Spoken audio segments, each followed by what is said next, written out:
Well, welcome. Sitting up here in the Peace River area, BC. One of the questions I see with the Gladiators all the time on the forum is, do I need to re-gear for 37s? Now, a couple years back, I run into this with my Grand Cherokees, my WJs, and on the forums, everybody used to ask, well, what size tires can I fit? And much like the do I need to re-gear the Gladiator, the answers are all over the place. Some people say, oh yeah, you absolutely need to re-gear them. Some people say, no, they're fine. And I was just going to give you some of the information that I know on why these answers are all over the place. And hopefully, you can put yourself into that category and figure out if you do actually need to re-gear. Okay, well, here's my Gladiator, 2022 max tow. Running 37s on it, Milestar Patagonia, stock wheels, stock everything, and I'm happy with it. That's the short version of it. But again, there's some factors to this, and I'm going to equate some of this. It's sort of like when you talk about motorcycles, when you talk to guys about how fast you can corner, your grip, you only have so much grip on a motorcycle, okay? So if you're using your grip for accelerating, you can't really turn that much. If you use half your grip for accelerating, you've got half of it for turning. If you're turning really hard, you're using 100% grip for turning, you have to be neutral on your acceleration. That means no acceleration, no braking, okay? Now, on the Jeep, sort of the same thing. It's not as catastrophic as a motorcycle because you're not going to crash if you pick the wrong, if you don't have the right gear ratio. But you do beat up your transmission. You do affect the longevity of your vehicle, really.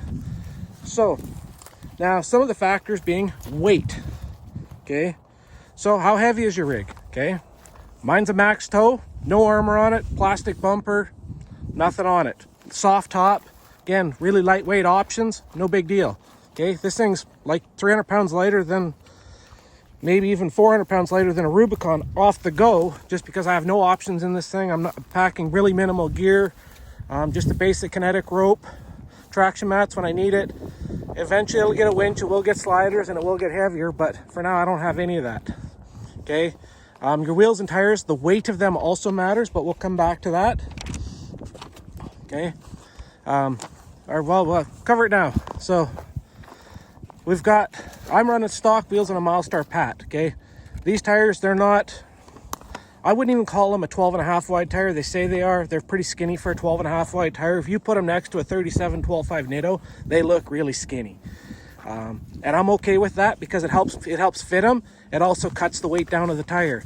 The wider the tire is, when you're adding weight in the middle here, you're talking a really heavy area to add because you're adding tread plus the heavy tread face, all the materials that make up that tire. An inch of tire width could easily be 5, 7, maybe 8, 9 pounds of tire.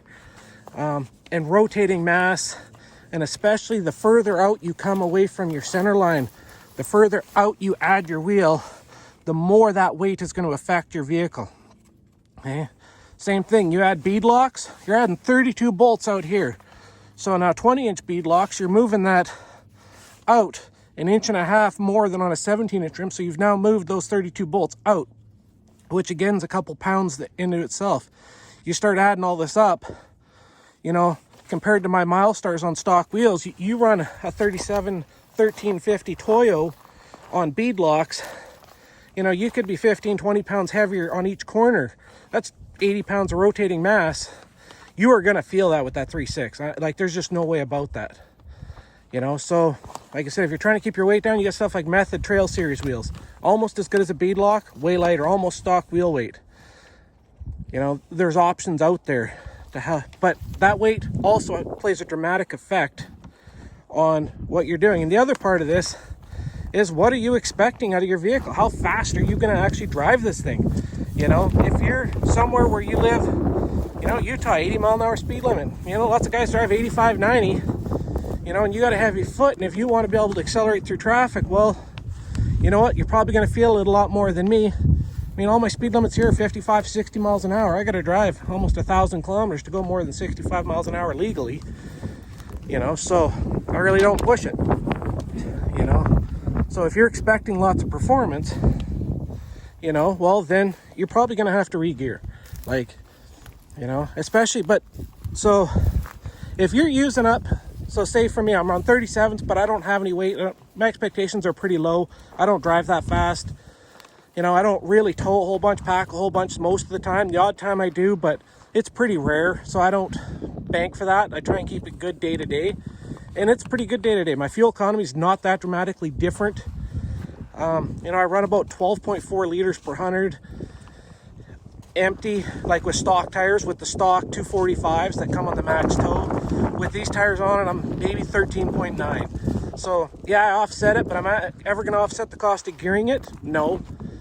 It'd take me 10 years or more to recover my cost of gearing just on fuel economy. So, you know, again, depends on what you're trying to do and how you're trying to justify it to yourself. You know, if you're running fairly empty and you got a fairly lightweight setup, you know, you'll never save the money.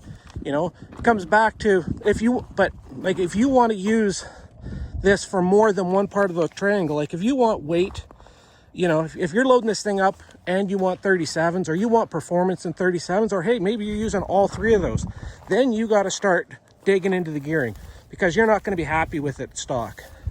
You know, if you want your cake and eat it too, you know, there's only so much capability they can pack in these things from the, you know, from the factory. These are built to have a certain amount of capability in them. They are meant to pack weight, they are meant to tow, they are meant to have bigger tires. But if you're going to do all three of those, you're going to eat up sort of what's available really, really quickly. You know, so if you're trying to stay stock or fairly close to stock on a budget, and you are packing or towing, you know what, maybe a 35 would be a better blend. You got bigger tire, more clearance, still pretty good off-road.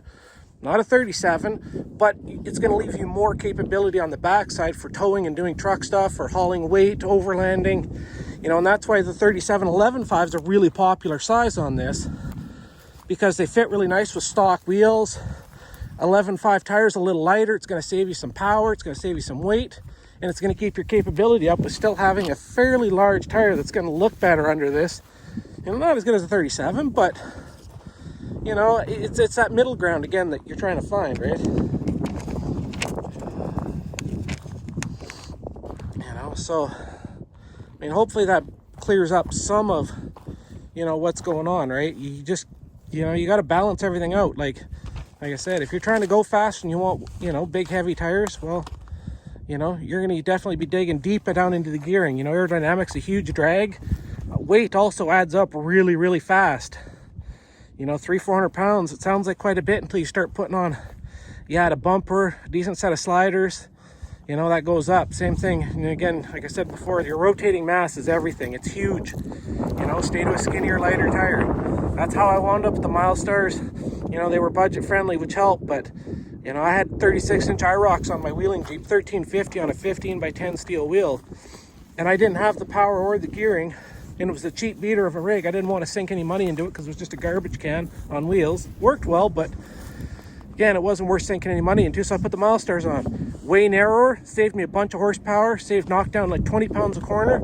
You know, I went from running second gear, if you can, like second gear on my highways or secondary roads, like 50 mile an hour, I was in second gear, to running, actually catching overdrive once in a while on my Grand. So on this thing, I really don't know the 37s are on there. If I was blindfolded and drove this thing stock, I'd have bought it that it's stock. You wouldn't.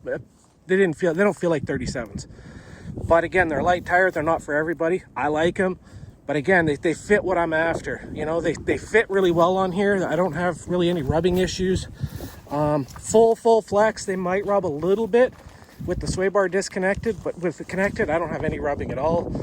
You know, my fuel economy is barely impacted. I've got plenty of power for what I do. You know, but that's not. So if I was on the forum or on a Facebook page telling you, hey, you know what, oh, my setup's great, it works fine. Yeah, it works fine, man. If you got a Rubicon with a winch bumper, some aftermarket sliders, and you're running a 1350 or even any Toyo or Nitto really, or Mickey Thompson, Baja Pro X, or any of the hardcore tires, they're way heavier than this, man. And if you're on a heavier set of wheels again, you are going to feel it, and your results are not going to be the same as mine or somebody else's. So you really need to figure out that balance. And so there's not a clear answer of, yeah, is this going to work for you? But you got to be pretty honest about what you're actually doing out of it, what you're actually going to expect out of this.